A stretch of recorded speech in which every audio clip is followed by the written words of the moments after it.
Good morning students. मैंने कल आप लोगों को जर्नल एंट्री करवा दिया था। आज हम लोग इस सवाल का लेज़र और बैलेंस शीट तैयार करेंगे। ठीक है, तो इस सवाल के अंतर्गत ऐसी कुछ महत्वपूर्ण बातें हैं जिसको सबसे पहले हम लोग देख लेते हैं। तो जो नया साझेदार फर्म में प्रवेश कर रहा है वह ख्याति की राशि नगद नहीं ला रहा है। दूसरी तरफ सामान्य संचय दायित्व पक्ष की तरफ आपको दिख रहा होगा, इसे जो पुराने साझेदार हैं वे अपने पुराने अनुपात में बांट लेंगे। वहीं ख्याति की राशि जो कि बैलेंस शीट के एसेट्स पक्ष में दिखाया गया है, इसको पुराने साझेदार अपने पुराने अनुपात में अपलिखित कर लेंगे। ठीक है, तो सबसे पहले हम लोग जो इस सवाल में बनाएंगे वह रीवैल्यूएशन अकाउंट बनाएंगे। तो रीवैल्यूएशन अकाउंट के अंतर्गत संपत्तियों का पुनर्मूल्यांकन किया जाता है, जिसके अंतर्गत स्टॉक और फर्नीचर का मूल्य 10% घट जाता है और अप्राप्त ऋणों के लिए 5% संचिति का निर्माण करना है। तो जो स्टॉक है वह संपत्ति पक्ष की तरफ 30,000 रुपया और फर्नीचर 5,000 रुपया प्रदर्शित किया गया है, जिसका 10% हम लोग निकालेंगे तो 30,000 का 3,000 होगा और 5,000 का 500 रुपया क्रमशः स्टॉक और फर्नीचर का हो जाएगा। वहीं जो RFBD निकालना है, अपर्याप्त ऋणों के लिए संचित करना है, वो 5% करना है, जो कि देनदारों पे हम लोग करेंगे। तो 22,000 का हम लोग 5% निकालने के लिए पहले हम लोग 10% निकालेंगे।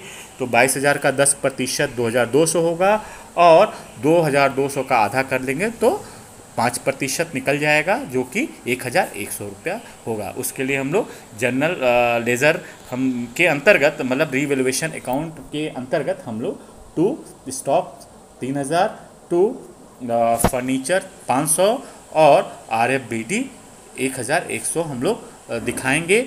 वहीं संपत्ति में किसी प्रकार की बढ़ोतरी नहीं हुई है, तो इसका मतलब ये हुआ कि ये जो 4,600 रुपया टोटल अमाउंट हम लोगों ने किया है ये लॉस है, जिसको कि पुराने साझेदार अपने पुराने अनुपात में अपलिखित करेंगे।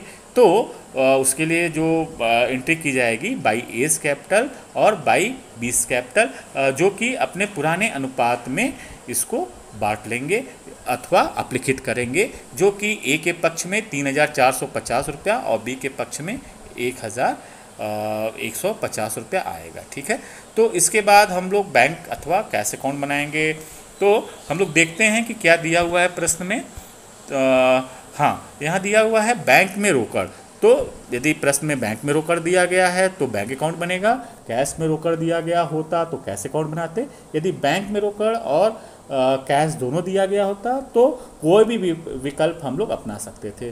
तो यहाँ पे बैंक अकाउंट बनाया जाएगा, क्योंकि संपत्ति में बैंक में रोकड़ दिया गया है। ठीक है, तो बैंक अकाउंट बनाएंगे तो हम लोग क्या करते हैं, सबसे पहले जो पुराना बैलेंस है बैंक का वो 30,000 रुपया है, इसको हम लोग ट्रांसफ़र करते हैं बैंक अकाउंट में। तो टू बैलेंस CD 30,000 रुपया। उसके बाद जो नया साझेदार है वह फर्म में ख्याति की राशि तो नहीं ला रहा है, लेकिन वह पूंजी की राशि ला रहा है। कितनी ला रहा है? 15,000 रुपया। तो इसके लिए जो जनरल एंट्री होती है वो क्या होती है, कैश या bank account debit to C's capital account. तो to C's capital account debit पक्ष में हम लोग दिखाएंगे। ठीक है, इसके बाद कोई दूसरी एंट्री नहीं हुई है तो इसका हम लोग बैलेंस निकाल लेंगे, जो कि 4,500 रुपया आएगा। ठीक है, तो रिवैल्यूएशन अकाउंट के अंतर्गत जो ए और बी के पक्ष में अमाउंट्स आया है वो 3,450, 1,150 रुपया आया है, और जो बैंक का बैलेंस आया है वो 450 रुपया आया है, सॉरी 45,000 रुपया आया है। ठीक है, 45,000 रुपया है, 30,000 और 15,000 रुपये को जोड़ने के बाद 45,000 रुपया आएगा। ठीक है, तो इसके बाद जो हम लोग बनाएंगे वो पार्टनर्स कैपिटल बनाएंगे। ठीक है, तो पार्टनर्स कैपिटल के अंतर्गत 3 पार्टनर हैं, ए, बी और सी। जैसा कि हम लोग जानते हैं कि जो पुराने पार्टनर हैं उनका जो बैलेंस सबसे पहले हम लोग ले आते हैं। तो बाई बैलेंस BD के अंतर्गत ए और बी का जो बैलेंस है वह चिट्ठे में 60,000 रुपये और 20,000 रुपया है। तो सबसे पहले इसको हम लोग ट्रांसफ़र कर लेंगे। ठीक है, और उसके बाद जो सी का जो सी फर्म में पूंजी ला रहा है वो ला रहा है 15,000 रुपया। तो दूसरी एंट्री हो जाएगी क्रेडिट पक्ष में बाई बैंक अकाउंट 15,000 रुपया। ठीक है, अब इस बात का हम लोग को ध्यान देना है कि चिट्ठे में सामान्य संचय दिखाया गया है जिसकी जो रकम है 4,000 रुपये है, जिसे कि जो पुराने साझेदार हैं वह अपने पुराने अनुपात में बांट लेंगे। तो जो पुराना अनुपात है वह ए और बी का है 3/4 और 1/4, जिसको बांटने के बाद ए का हो जाएगा 3,000 रुपये और बी का जो हो जाएगा 1,000 रुपये, जिसका हम लोगों ने लेखा जर्नल एंट्री बनाते समय किया था। तो बाई जनरल रिजर्व ए के पक्ष में 3,000 रुपये और बी के पक्ष में 1,000 रुपये प्रदर्शित किया गया है। ठीक है। उसके बाद सी, चूँकि जो गुडविल की जो राशि है तो इसको सबसे पहले हम लोग देख लेते हैं यहाँ पे कि जब नया साझेदार ख्याति की राशि नगद नहीं लाता है, ठीक है, तो इस स्थिति में फर्म की ख्याति का मूल्यांकन किया जाता है। तो इस ख्याति का समायोजन पूंजी खाते के द्वारा किया जाता है। पूंजी खाता मतलब किसका पूंजी खाता? जो नया साझेदार सी है उसका पूंजी खाता। सी के पूंजी खाते में 15,000 रुपया है, तो जो ख्याति का मूल्यांकन किया जाएगा तो उसमें से सी के पूंजी खाते में से ख्याति की राशि को अपलिखित किया जाएगा। इसके बाद जो लिखा है इसके लिए नए साझेदार की ख्याति की राशि निकाली जाएगी, जिसे पुराने साझेदार अपने त्याग के अनुपात में और त्याग का अनुपात न ज्ञात होने पर पुराने अनुपात में बांट लेते हैं, जिस पे कल हम लोग विस्तार से चर्चा कर चुके हैं। तो फर्म की जो पूरी ख्याति है प्रश्न के अनुसार जो फर्म की जो ख्याति है वह कितनी है? वह है फर्म की पुस्तकों में 20,000 रुपये की ख्याति का मूल्यांकन किया गया। ठीक है। तो जब फर्म की पुस्तकों में 20,000 रुपये ख्याति का मूल्यांकन किया गया तो इसमें ए, बी और सी तीनों का हिस्सा है। ठीक है। तो सी का जो हिस्सा है उसको निकालने के लिए हम लोग ये देखते हैं कि फर्म में सी को कितना हिस्सा मिला है। तो यहाँ पे लिखा हुआ है कि सी भविष्य में 1/5 हिस्से के लिए प्रवेश करता है। तो 20,000 का 1/5 कितना होगा? तो इसके लिए आप 20,000 का 1/5 निकालेंगे तो 5 × 4 = 20 होता है। तो 4,000 रुपये सी के हिस्से के ख्याति को आप निकाल लेंगे। ठीक है। देखिए यहाँ पे मैंने इसको लगा भी दिया था। तो फर्म की पूरी जो ख्याति है 20,000 रुपये है, जिसमें सी के हिस्से ख्याति निकालने के लिए 20,000 का 1/5 निकाला गया तो 4,000 रुपये आया। अच्छा, जो 4,000 जो रुपये आया है उसमें एक का जो भाग होगा 4,000 का 3/4 = 3,000 रुपया और बी का 4,000 रुपये का 1/4 = 1,000 रुपया निकलेगा। ठीक है।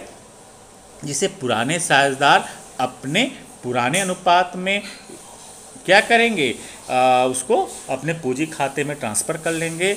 तो उनके पूंजी खाते में ट्रांसफ़र कर लिया जाएगा। कहाँ से ट्रांसफ़र किया जाएगा? सी के पूंजी खाते से ए और बी के पूंजी खाते में ट्रांसफ़र कर लिया जाएगा। तो इसके लिए जो जनरल एंट्री की जाती है वह क्या की जाती है? C's capital account DR to A's capital account to B's capital account being amount of goodwill adjusted. ठीक है। ये कल एक नई एंट्री थी जिसको मैं दोबारा आपको दिखा रहा हूँ, जिसका जनरल लेखा आप कर चुके हैं। ठीक है। तो इसके लिए आप जो पोस्टिंग करेंगे वह क्या करेंगे? बाई सीज कैपिटल करेंगे ए और बी के पक्ष में। तो इसका मतलब ये हुआ कि बाई सीज कैपिटल तो ए के कॉलम में आप 3,000 दिखाएंगे और बी के कॉलम में 1,000 दिखाएंगे। ठीक है। तो जो जर्नल लेखा किया गया था वह किया गया था सीज कैपिटल अकाउंट डेबिट। तो आपने क्या किया? बाई सीज कैपिटल ए के कॉलम में 3,000 रुपया दिखाया, बी के कॉलम में 1,000 रुपया।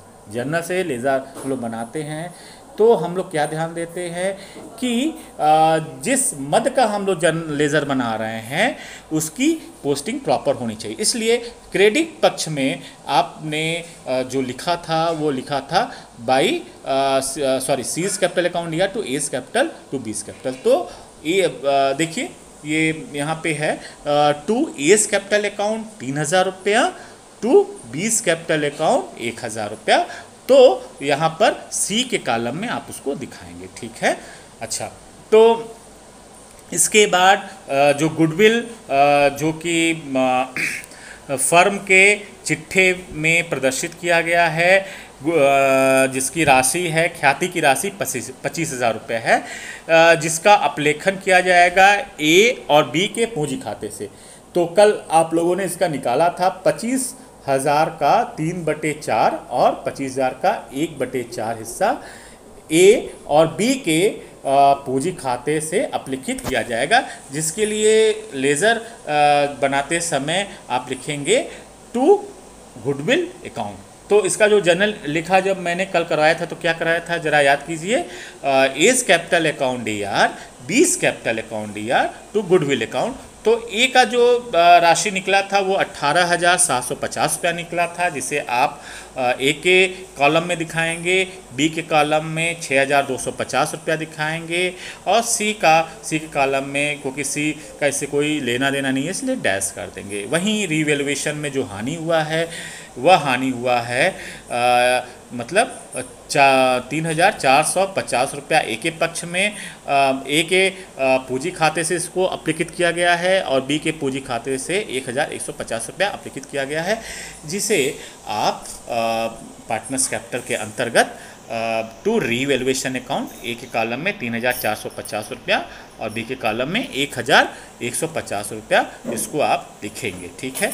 उसके बाद बैलेंस निकालने पर जो ए की पूंजी निकलेगी वह निकलेगी फर्म की जो फर्म के अंतर्गत ए की नई पूंजी होगी 43,300 और बी की जो पूंजी होगी वह 14,600 और जो सी की पूंजी होगी वह हो जाएगी 11,000 रुपये। ठीक है।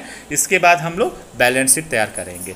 तो बैलेंस शीट तैयार करते समय सबसे पहले हम लोग क्या करते हैं कि पुराने बैलेंस शीट से हम लोग जो वो उन मदों को हम लोग ले आते हैं जिसमें कोई परिवर्तन नहीं हुआ है। तो यहाँ पे जो लेनदार है 30,000 रुपया है, तो इसको हम लोग नए बैलेंस शीट में हम लोग 33,000 रुपये है, तो इस 33,000 को नए बैलेंस शीट में हम लोग दिखाएंगे। सामान्य संचय चूँकि बढ़ चुका है इसको दिखाने की कोई ज़रूरत नहीं है। पूंजी जो हम लोग दिखाएंगे वह जो पार्टनर्स कैपिटल अकाउंट बनाया है वहाँ से उसके बैलेंस को ट्रांसफ़र करेंगे। तो आइए हम लोग देखते हैं। तो यहाँ पर क्रेडिटर्स 33,000 रुपया जो कि पुराने बैलेंस शीट से हम लोग उस राशि को हम लोग दिखाए हैं, ले आए हैं। वहीं कैपिटल ABC का जो है वो 43,800 है, बी का है 14,600 है और सी का 11,000 रुपया है। तो इसको हम लोग कैपिटल अकाउंट के अंतर्गत दिखाएंगे। वहीं पे बैंक अकाउंट बनाने के बाद जो बैलेंस आया था वो 45,000 रुपया आया था, तो उसको दिखाया गया है, बैंक में दिखाया गया है। डेटर्स में से RFBD को घटा करके जो बैलेंस निकला है वह 20,900 रुपया निकला है। बिल्स रिसेबल जिसको प्राप्य बिल कहते हैं, तो वह पुराने बैलेंस शीट में यहाँ पे हम लोग देख लेते हैं प्राप्य बिल 5,000 रुपया है, तो इस 5,000 रुपये को हम लोग दिखाएंगे। फिर उसके बाद स्टॉक में से जो डिप्रिसिएशन हम लोग निकाले थे, जो डिप्रिशिएट वैल्यू हुई थी वो 3,000 की हुई थी, तो 30,000 में से 3,000 घटाने के बाद 27,000 रुपया जो वैल्यू है उसको दिखाएंगे। उसी प्रकार फर्नीचर की वैल्यू जो घट के 4,500 रुपया हुआ है उसको दिखाएंगे। और दोनों तरफ का जब हम लोग योग निकालेंगे तो वह निकलेगा 1,24,000 रुपये। तो आज हम लोगों ने इस सवाल का बैलेंस शीट हम लोग निकाल लिए हैं, लेज़र और बैलेंस शीट हम लोग तैयार कर लिए हैं। इसको आप लोग अपने कॉपी पे कर लीजिएगा। आज के लिए फ़िलहाल इतना ही, फिर कल आपको मैं नया सवाल लगवाऊंगा। आप लोगों को बहुत बहुत धन्यवाद।